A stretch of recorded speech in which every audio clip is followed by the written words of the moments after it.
guys, welcome to Gumzo na Chai, the podcast where conversations brew deeper than the tea we sip. Gumzo na Chai, ain't no need to hide. Kenya's finest, every episode's a ride. If I was to have my own children, hata mimi there are some things I wouldn't tell them until some certain age. As wakifika 15 years old, when I was 15, like you guys were 15. Tulifanya hivi na I can't tell them. From Nairobi streets to your speakers worldwide, where conversations brew deeper than the TV sip. So you just have to know how to interact with people. Listen, Kenya ain't no counterfeit. Download, tune in, feel the vibe. Gumzo na Chai. Sit back and subscribe. We know it's been a while, Akipoleni. Me, I'm telling you guys. Hey, who balance podcasting and 9 to 5 and busy biashara and hustling is and kukimbia out in the streets. Yes, with everybody. We are not there though. Maybe we're there. maybe or maybe not. Yes, so yeah. Yeah, so yeah, and I know you guys have you know what's been going on, and if you're not from Kenya, just Google, you will see what's going on in Kenya. So yeah, there's been a lot of activity going on, but yeah, we are happy to be back. We have missed you guys. I hope you have missed us. Yeah, so and yeah, we're excited to just chat. Yeah, chat. Yeah, and yeah. Yes, and we have not seen each other for so long. And today we were doing something amazing that hopefully, Moshe, you're on social media, or maybe not. It's coming soon. Catch up with us on social media and see what we were up to there. But yes. Kama me notice. Every day. It's not every day. Comments. Tell us the difference. Yeah, but we're excited to be back. And ladies, as in, there's been a lot of conversation about Gen Z, you know. What's going on in Kenya, it's been led by Gen Z. And yeah, I think for us, it's probably, or rather for me, it's made me sort of think about 20s, early 20s especially. Yes. Wow. And just being you're like young, free, you know, carefree, and you know, like just the world is your oasis, you know. So I don't know, what do you guys remember about being in your 20s? Like, what's the one thing that comes to your mind if you think about maybe 20s, early 20s, whatever was going on in your life, whatever comes in your mind? Yes, Abija. How? Tell us. No, let's be honest. Yeah. It's like you found a ID. You have the right to do this. You actually don't have the right, but you do have the right. Yes. But yes, one of the things that were echoes in my head, I'm like, yeah, I gave my parents quite the problem of disappearing acts from their house.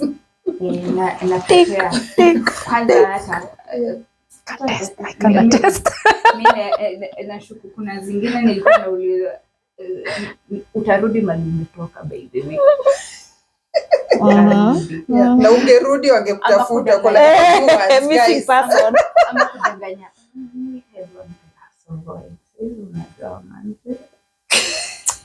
It's hard to see, right? But the other thing was, I'll say, kulikuanga na pressure zingine haziko. Sai, when I look back, I'm like, why was I stressing? Yeah. So, yeah, those are some of the things that made my 20s. Oh my goodness, nice. I think for a lot of guys, well, I hope I will watch the episode. Into your intention, I mean. Yeah. I don't think kuna mtu in their 20s who have never really made mistakes to some level yenye ilikasirisha wazazi. Because it's a phase whereby when you unasema, you know, you're not transitioning into a young adult. You have your ID. You have the right to do the things you're thinking about outside of the house. You just have no right to do them in your parents' house. But I think, like, for me, it was just like fun, a lot of moments of discovery, a lot of like I think for me it was a little bit unique in terms of I felt like I had to grow up much faster, like much faster than I needed to, in my early 20s. So I felt like what my 20s were supposed to be like, fun. Yes, I had fun and all that, but I think I did them when I was maybe like 17, 18, 19. Okay, let's say before. Yeah, if you guys watched our previous episode, you talked about some of the things she was doing. So you should come and watch. Go back. Like started going for like road trips. Yeah. So I don't know. I think kuna vitu zangu zilikam early. But man, my 20s are one of my favorite phases yet. But I fun, mistakes, a lot of learning and unlearning, growing. I don't think kulikuwa na a lot of like financial responsibility really as much, but which is why we tulikuwa tunakasirisha mzazi juu atakwambia unajua unarudi kwangu, unajua ni mimi natoa pesa. We were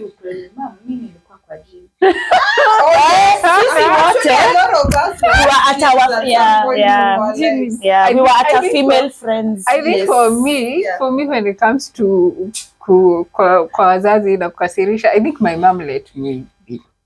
So because when this is why you get my mom actually let me be because I think by the time I was moving out of, by the time I was coming to school, it was you go to school, enda ukasome, si umelipwa school fees, enda ukasome. So I think my mom just like, that's why these people are saying walikuwa wanakuja kwangu, because now I think at that point I started nilianza in a hostel and then I moved out to my own place. Yenye tulikuwa tumesumbuana na my mom. Nilikuwa like, kasi hostel, mimi niko like, no, nataka kukaa by my own. But yeah, I think for me, it was more of self-discovery. I was at this space where I was discovering who I am, away from being my mother's daughter and being a student in high school and being under rules and regulations and being under routines. So now here I am. I have the freedom to do things that the way you're saying that you can do. So like it was a lot of self-discovery and now understanding, okay, now here I am, I'm in school. Of course, the main thing was school for me, but there's also now meeting friends and now discovering you like this, you don't like this, and then to realize I actually don't like this, I like this. A lot of confusion at the same time. I like that. About self-discovery, about trying this and not liking this or liking this. So in the dating scene, like, what were you guys looking at? Were you liking this or not liking this? Do you wish you would have found the one at that point, or did you find the one? No, just sometimes the one is the one a phase of your life, a season. Umetukimbiza yani. Conversation, self-discovery, doing this. Why? Found the one.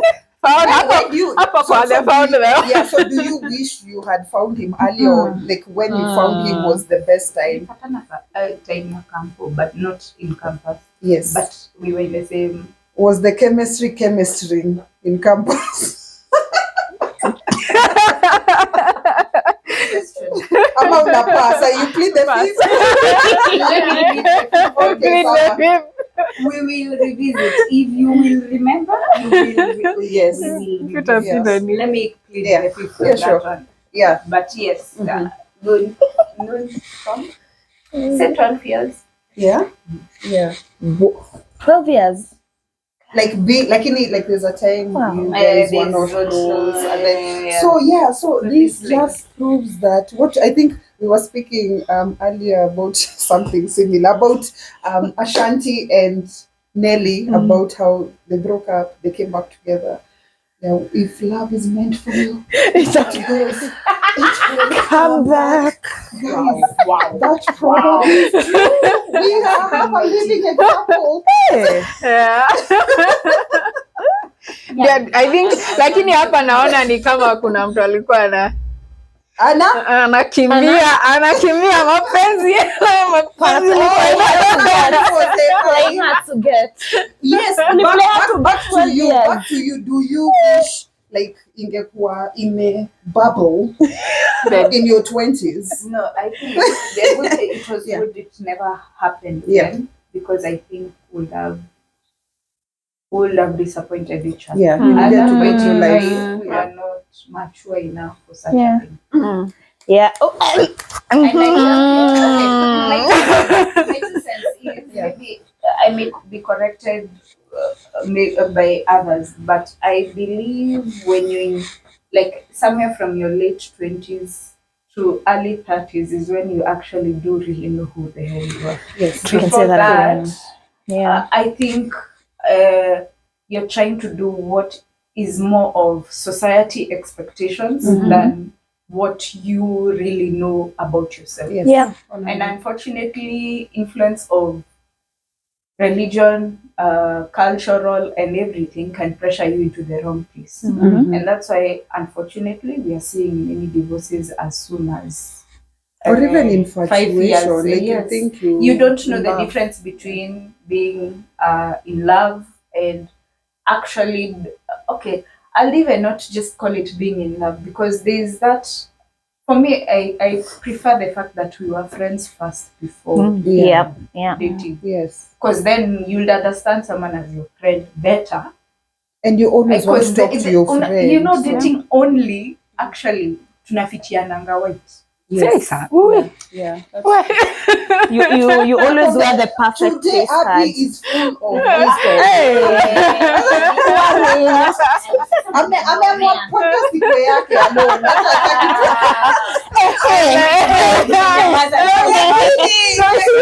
We are listening.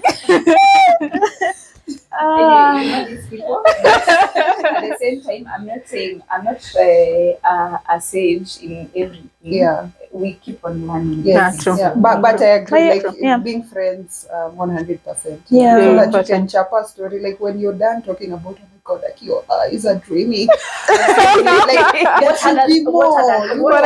What other thing will you build each other with? 100%.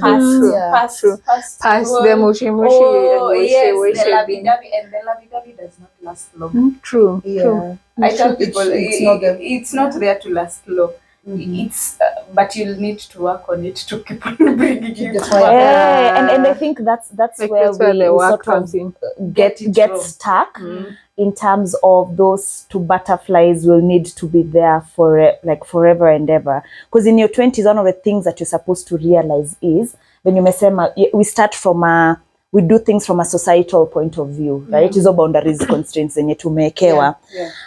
It's like this is you unashinda hivi until now you discover exactly. But even in that, what that means is you need to realize how yani your life is dynamic. In that the person you'll be kesho, it's not who you are today. And you apply the same even when you are in a relationship. It can only thrive when you know yourself, right? So that if I know myself, I know how to manage my emotions, or I know who is there to help me manage my stuff, and to not just peg it on this one person at TCG to manage everything. Yeah, you start to build your communities in your 20s. Unajua nikitaka hii naendea flow, nikitaka hii naendea hivi. When I get my man or my woman, depending on which side you're playing. We are living in good Exactly. You've been able to anchor yourself as a person. You've been able to build your community. Uyu unampe updates, and you know, it's not just overbearing them or expecting them to meet all your needs. I think that's the other important thing, that people rush into and they don't take time. People rush into relationships and they don't take time to realize how to anchor yourself first, and your people and people around you. Don't say come. They are more of a compliment. Because like I think I've mentioned in other podcasts, like I was in a long-term relationship in me a lot. A big 8 years of my 20s, I was in one relationship, and I don't regret it, right? But at the same time, I was discovering myself in the relationship, and I don't know. It's maybe we can talk about. I know there are possibilities. It's possible for some people to still discover themselves while in relationships and things still work out okay. But kuna wenye it's as if as you are discovering yourself, they're there for that phase to walk with you as you discover yourself, but they might not be who you need once you've realized this is how I want my life to be. It's a hard pill zingine kuswallow, but it was the experience that and I had. You feel like humans change, like your preferences, your priorities change, and if this person like they're not growing with you or supporting the growth also, like when you're mesema love is good, but it's not everything. Like you need someone who is also growing with you, or not even just supporting and encouraging that growth. So that can also cause two-way street. It can also cause like that to like the relationship was good, but okay, now our priorities are really not aligned. And I think kwanza niyo, I think even changing, because there's some point I was saying you're actually growing with me, but then I realized it's unfair for me to expect someone to have expected him to grow with me similarly. I think you grow differently, but because maybe it's also maybe and I'm sure maybe there's something that I missed from my end of how they are growing, because again, I think it goes back to that growth. Utapata, you're focusing mostly bundle on yourself, and you might struggle to, as you grow yourself, to grow this other person. But again, that's the experience that I've had. I think what I'll say to complement that is the whole aspect of give and take. Give and take. In terms of you give what you can and take what you can. Don't take too much of someone, and don't give too much of yourself to a point you lose yourself. Because there are sometimes, especially it falls on us women, we give, we are expecting to get back, and then we realize, hey, we are not getting back the same, So you have to find a balance of how do I give, how do I take. Actually, something I think that even I spoke about even in previous with you guys, and I think previous podcast is you're the same aspect of giving. It should always be an overflow. Like you should never give. And me, that's I think something that I learned. I think late 20s. You give your overflow, and like the giving is you wanting. Like like I like buying you flowers or gifts. So I'm buying you because I was walking around. It's not out of obligation. And I buy. So it's not that, oh my God, I need to it's buy not out this of obligation. because if you put it as an obligation, it beats the purpose. Like even as like your mom takes care of you, because yes, it's a responsibility, but like it's out of the love, and like she's genuine not like care. hey. I think also I would say for me, in a perfect world, I would have wanted to meet my person earlier, but this is not a perfect world. So I am glad I did not. I'm glad that yes, it's perfect as it is. I would say that if I found the person, then maybe we would be saying we would have messed up each other, because I honestly I didn't know. I think when I listened to all of us, we really at that age we really did not understand what love is. We defined love based on What the you see on teenage TV. kind of love, and then growing up, we saw Soap opera. soap operas, and we thought this is all- what love yeah. is. It's all mushiness and Hey. feeling good and butterflies. I know. Yeah, so I think at that age, that's what we thought love is, and we got into a relationship thinking that that's what love is. But I think as we grow older, we come to realize it's deeper than that. Love is not just the feeling. Actually, love is not a feeling, and you've told. I think there's a time we're talking, and you said love is about choosing to love someone each and every single day. So it's a choice. Actually, I know this has been said several times, but love is a choice. We didn't know. We thought that you feel something. Anguka nayo. Nice one. We were waiting for you. Cue anguka nayo. Yeah, but it's true. You feel some kind of way. You're like, hey, this person looks good. I feel some type of way. You don't want to think whether are we compatible? Do we really have the same goals? Do we really have the same? Do we see life in the same? Do we have the same values? Like nani alikuwa anafikiria, oh, is this person? Do they value family? Do they value friendship? Even do they? religion. Yeah, are they? The values of Exactly. Most of the time, we never even thought about that. You're like, I like this person. Tuingie, tuende, kaende. Like it was that. We didn't understand what love is. So me, myself, if I had to get to if I were to get into a relationship with that notion of love, kingeniramba. Honestly. Yeah. So I think just now knowing exactly what love is and how important and it's not just a surface level feeling that you just get, and now that's what will drive you into getting into a relationship, knowing that it's more than that. It's understanding the person. It's knowing, are we growing towards the same place. It's knowing, am I really loving this person because I want to, and not because we enjoy the next best thing. Yes, exactly. So let me settle before the society say, oh, right? And I like that you mentioned something about butterflies and whatever. But is that important? Like, do you want to see this person and be like, oh my God, kuna vile? Yes. I think it's important. I would not say. I would not say, Ati. It's not. It's very necessary. It shouldn't be like the basis of why you get into a relationship with someone, but it's important. I mean, reality is we get physically attracted first. Ikutu personality is what will, as in the first glance. Personality, it's true. Ni watu wangapi umepatana, they're gorgeous human beings, lakini wamezoroteka.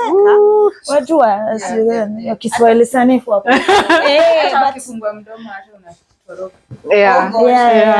It's important, but it's important. I think to have someone for me, physical attraction. I believe it's important. It might not be the thing that keeps your relationship, because at some point you'll be like, I hear people who are in marriages for long. They say ati kuna time namkanga nashindwa nani huyu ako. Can they confirm? But that's what I hear people say. So I've had many people. You can tell me, like, it's not the same. It's not the thing that stays there, but it's important. Mami, I want nikikasirika lakini naweza kuangalia niseme I want to see that's jam lakini at least tell you, there's one thing I always even tell people who are around me, and you've had me even maybe saying it in our personal conversations, and I'll say, if you fought with your sibling, what are you expecting of someone who you were never brought up with?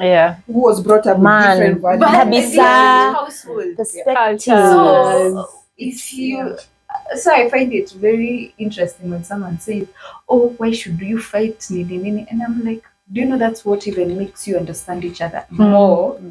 Because the next time you won't dare to do something of that nature that way. You'll look for a different way to approach a certain issue. Not just, I'll say maybe what people may have is a different way of analyzing what you went through in terms of that fight. I think that's where now the discord comes in. There are people who like my way or the highway.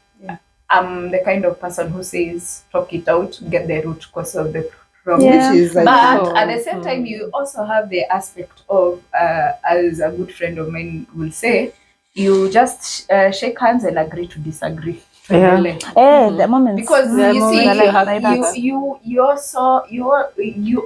both have valid reasons for why you went a different decision from the other person, and they are all valid. So you decide to just disagree. Awesome. Thanks for sharing that. Just to bring you guys back to 20s, because mumenda mumekuwa intellectual. But we are like, why are you taking back to in free education? Hold your horses. Let's get back to the 20s. Mumenda sana, intellectuals. When you think about your 20s, wacha tuingie date kidogo and then to talk, and we get just the last thing. Kidogo, like we are getting back to now 20s. What were 3 things? Not when you like when you're young, you're like, oh my god, Mimi, a guy has to be. As in, what were those 3 things, and are they still on the list? What was the other? Abby, do you want to start? Because you, I think 12 years in the making. You must have had something for those years. What were 3 things? Zenye unasema aki mi unajua mi and I date a guy, aki he has to and he has to be like this. And are they still on the list? You know why I'm laughing? I look back and I look at what I'm thinking for. I'm like, what? Have a list, but I'll be ticked off if you don't value my religion in some ways. Because don't get me wrong, I nearly did date someone of the Islam faith. Well, nearly did, but we just decided it's good we be friends. It's okay. It's good. You shake and agree to disagree. Yes. But I'll say their values, if values do not match, if respect bases do not match. That time you were thinking of all that. I know. Not all. There are some respects I still. I think it was because it was kind of drilled in me. I would say it was maybe drilled in me since maybe I was a kid. Because there's, for one thing, hautanichapa. Respect me. Like now. Yeah. Because you see, I'll find by there it used to be like common finding ati kwanza in campo ati msee ameundwa na boyfriend yake unamwangalia what's wrong with you? Unaundwa aje? I'll find it so weird. And it happens, but for me, I was like, that's a no. As in, if you cannot respect me and my views, then that means even I shouldn't even be near you. And the issue with that is it doesn't have to be physical. There's also emotional. Yes, for sure. And you see, when you're in your early 20s, you don't. So you might know that is wrong. There's some who've grown up in an environment where some things have been normalized. So you're not able to detect what is emotional abuse, mental abuse. And I think that's why you need your process ya to discover yourself first, so that you know, okay, you know whatever I was seeing was not normal, and now I can actually get something better or just a better experience. Yes. And which now for me also played a part. But for sure, ongea maneno matamu nitoe you know, toa nyoka pangoni. Ingize box. Ingiza mtu box bana. Yeah, guys, please research. Mystery. You see, the thing is, there are people. I'm a Kikuyu, no guy. Anyway, I'll put it. Stop Kikuyu romances. What are Kikuyu romances? As in, you're so straight to the point. You even can't try and, sweeten the talk. Like straight to the point ile ni wewe na like na niwe nataka kukuwa na amount ile like straight to the point. Hata iendangi hivyo. Ya Kikuyu inakuanga na hii. It's like Wairi more. Please do it. Translate. Please. I mean, ni kama as in ile unajua nogo the pick up of ladies in a club inafanyangwa tuchukue room as in kind of thing. Oh my god. As in I that mean, direct. Yeah, I get. It's so casual and it means you won't move anywhere. But I love just a bit on that. Like there's I can't remember the podcast I was listening to, but wanasema like also ladies have sort of like they don't make the man want to, like yes. Now that's the other thing. And you over I'll like say now people men had to like really run you like this. The right shape, their letters, and it's a bit like shorter getting a woman in bed or easier, compared to like you really don't even have to talk. You had to chase. There was a little bit of a chase to be done. Just have to appear. But anyway, you only conversation that's when you what's your list? Or rather, what was your list? Did I have one? I didn't have one, honestly. I didn't even think that it's supposed to be a list. Yeah. Okay. But like, can you be taller than me, please? Okay. Like very superficial things. Can you be taller than me? Can you be older than me? By the way, older than me. Is it still on the list? Like are those things?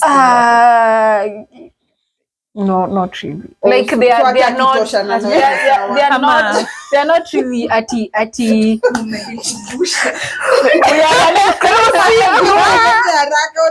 impressive. I wouldn't say, like you said, physical attraction is very important. So I wouldn't say ati.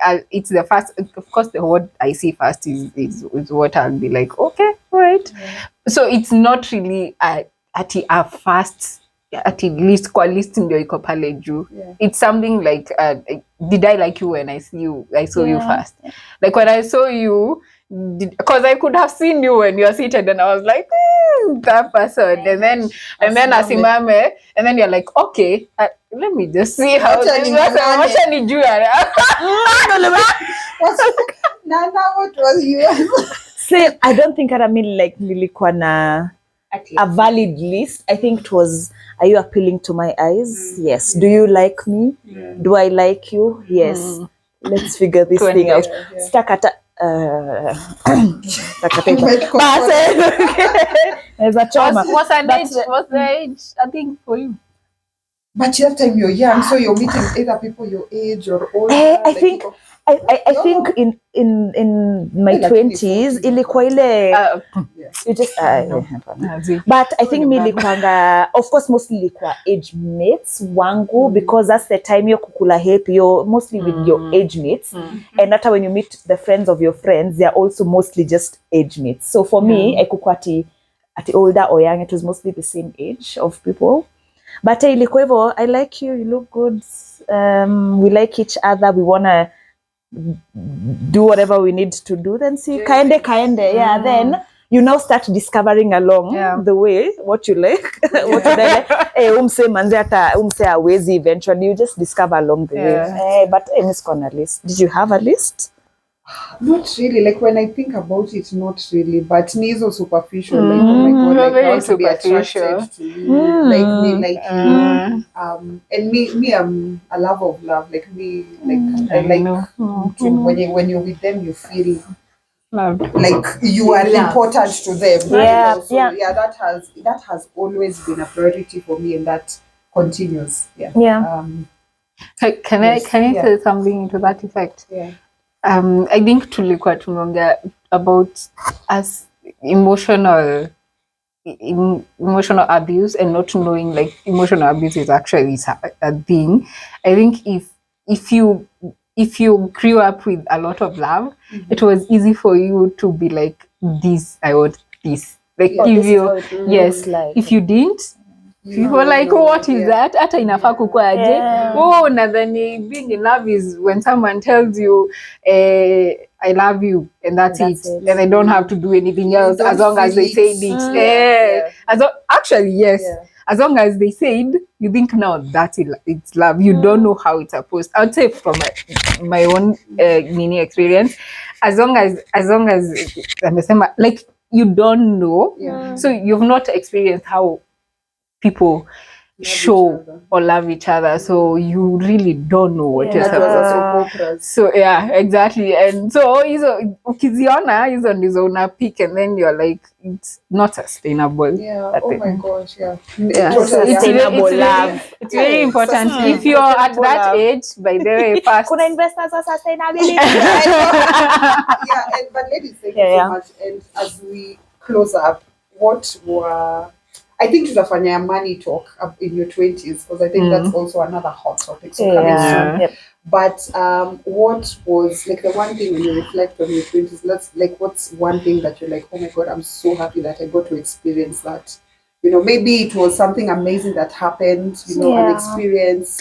Maybe it's something you went through, and it wasn't like it was trauma your time, but you're like, oh my God, it taught me so much. You know, what's that one thing? Or two things. Okay, what happened to me? One early 20s is quite long. Just your 20s. Let's open it up. Yeah. What was that one thing that? Or two, but because of time, one.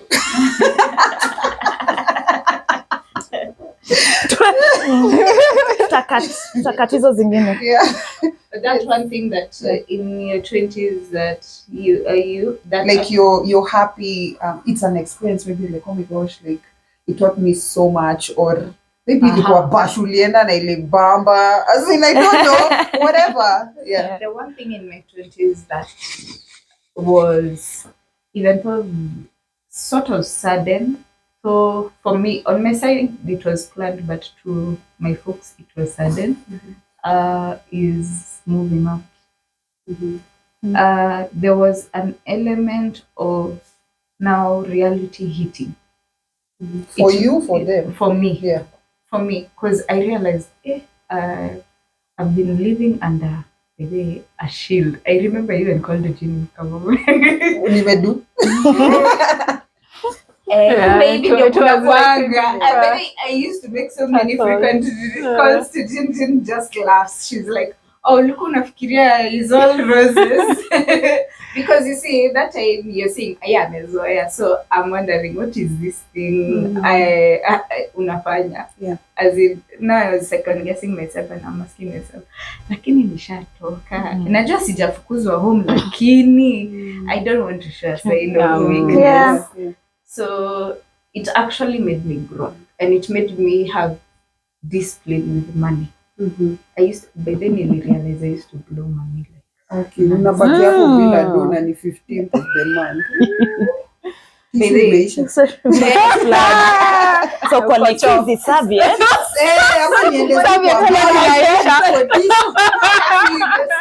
Ulikuwa na waipo lengo umebakisha.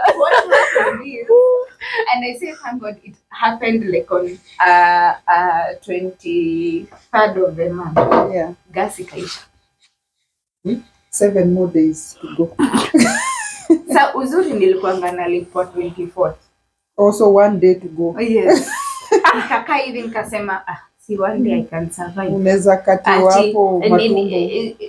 Nakasa mkijua vile kulikuwa na nimetura na mtura zile niliwapea kama ile lakini mimi hata on behalf of everyone else we need to pass. Tunafaa kupass hapo. Lakini nasikianga ati hiyo area imekuwa bougie like something else. Also them to write. So same to run actual beef. Can actual beef you can eat it tunataka paka. Hiyo area imekuwa bougie. Very It's bougie that it's healthy. Yes.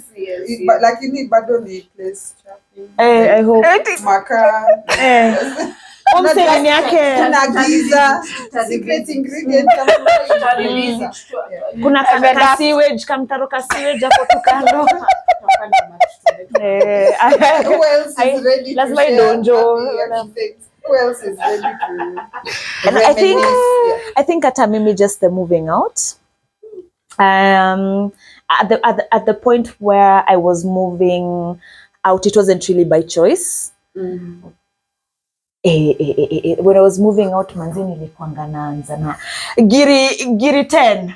I was just earning giri 10, and I had and I had to move out, but it taught me a lot.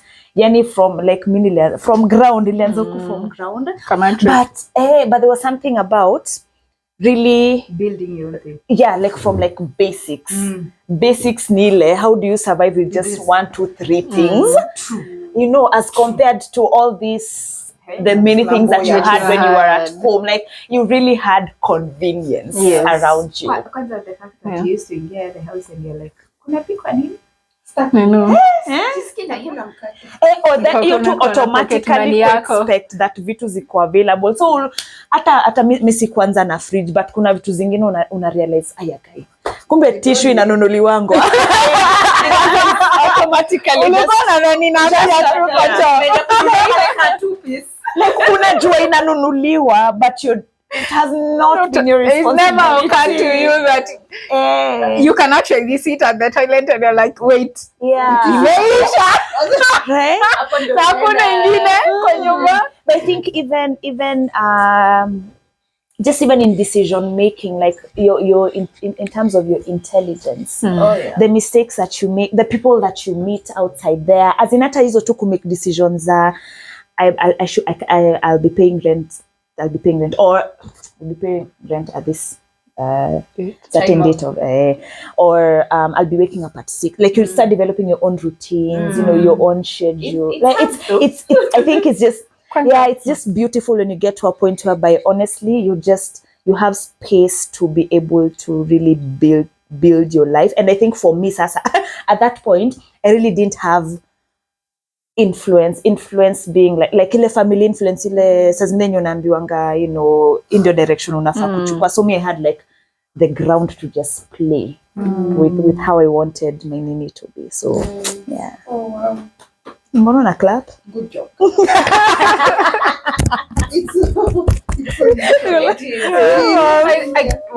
I'd say it's mainly just being out there.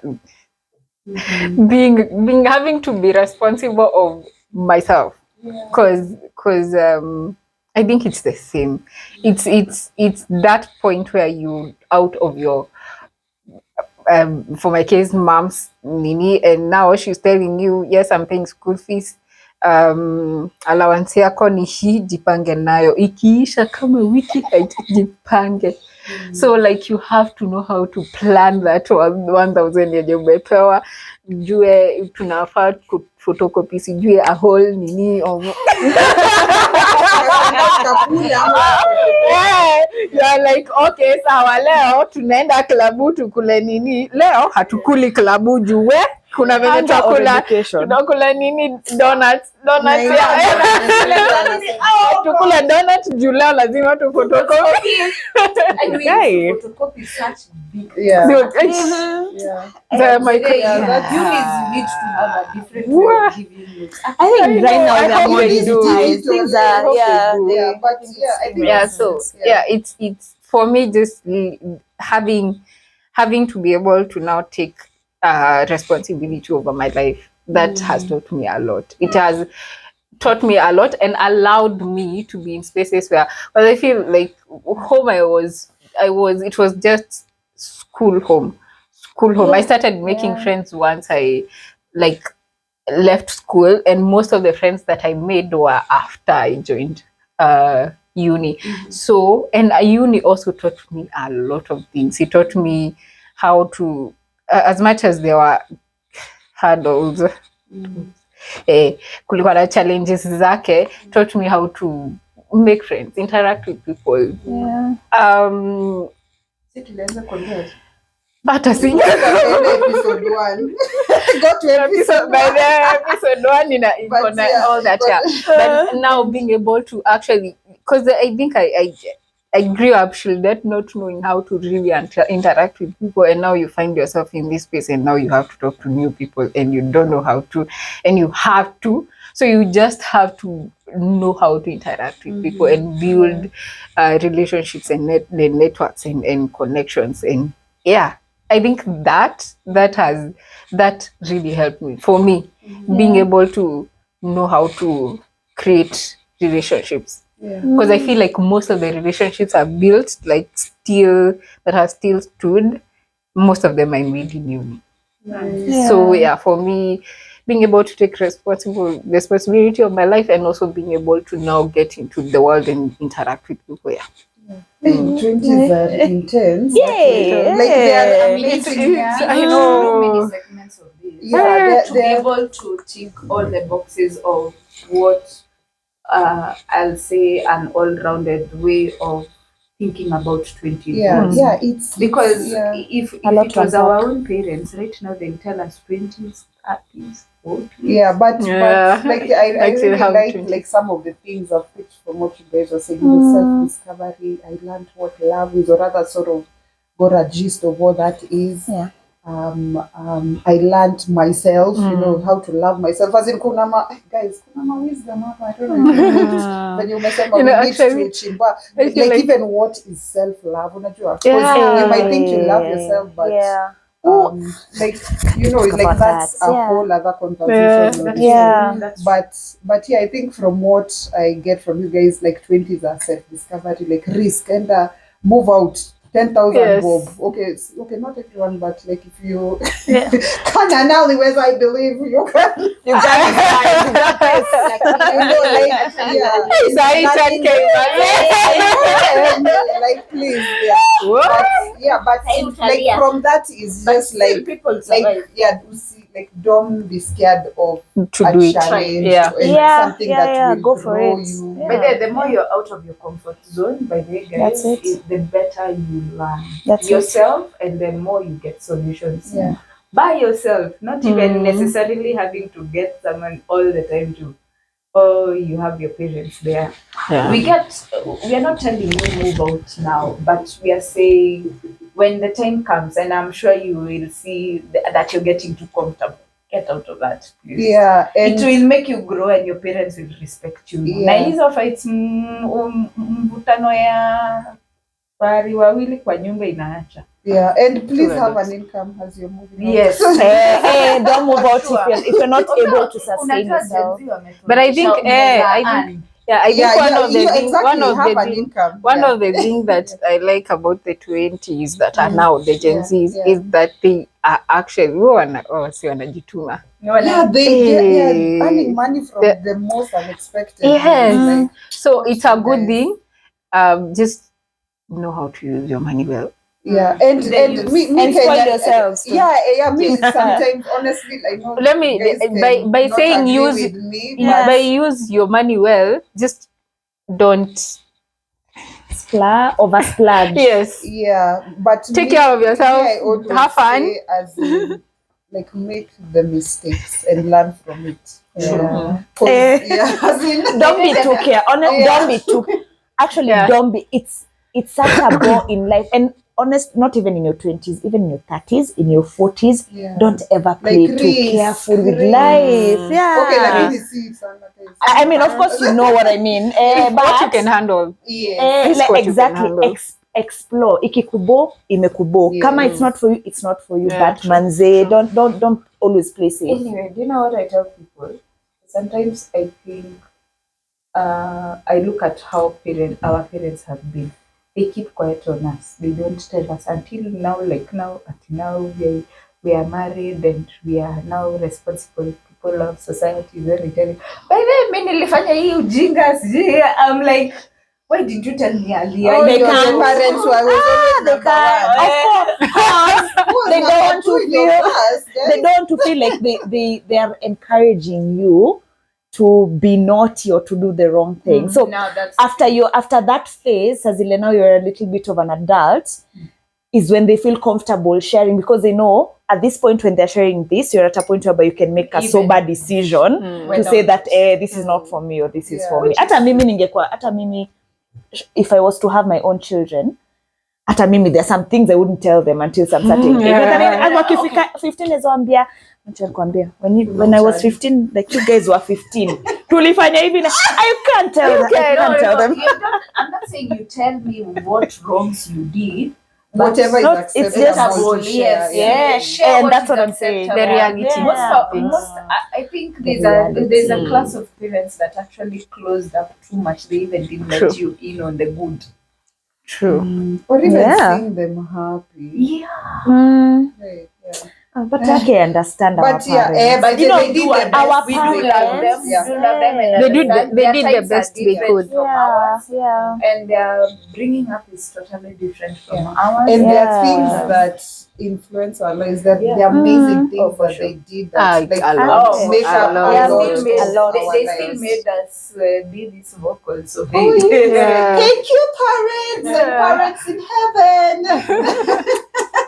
But yeah, guys, thank you so much for watching. Thank you for ladies. Thank you for an amazing session. And yeah, until next time, tumesema we have to do another 27 minutes. I hope you guys enjoyed. And yeah, until next time. Bye. Conversations brew deeper than a TV set. Crank it up, let those speakers rip.